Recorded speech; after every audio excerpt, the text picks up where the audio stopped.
Seachad de scéalta na seachtaine ar Tuairisc.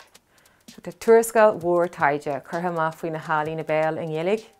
Deirtear sa tuairiscail nua a chomisisiní rinne na Gaeltachta go bhfuil na halaí na béal bunaithe rá mhór ar chumartais, agus go bhfuil deisina a gaiiliúint mar gheall ar aspa struchtúr agus aspa stratéise. Deantar chuirsís sa tuairiscail ar chuid na dúchlein agus na ligaí a test na halaí na teangahainaithe Gaeilge, an óránaíocht, an scéalaíocht, na lúbíní agus na hagala bhirte, agus deirtear go bhfuil géarchéim ar leithean ó thaobh na drámaíochta Gaeilge. Lean scéal RTE a raibh an seachtain seo, bhí Ara na man agus na Gaeltachta Catherine Martin os cóir choiste iireachtais le ceist na ragart mar gheall ar an agalú conspadeach ar bhain ar primetime RTE, nuair a dheoltaí si muoín a léirú i gcaithfearlach Ward RTE. Dírí siúnaí rathalaí as a post a néan chláir, agus an Tyra Martin a cheistú sdáil, dúirt si gur hála sé níos mó na uair amháin nar éirí le siúnaí rathalaí álas cronn a chur ar fáildaí.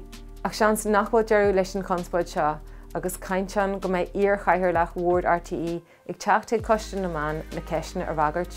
Deir teachtadála de chud an chomhaontais glas Mark Ó Cahasaí, ghfuil marhainteacht an stadchóiris a chur bachar an Gaeilge a bheith áirithe mar chritar i grat náisiúnta a bhfuil mar aimige fálanne winter na tíre a bheast.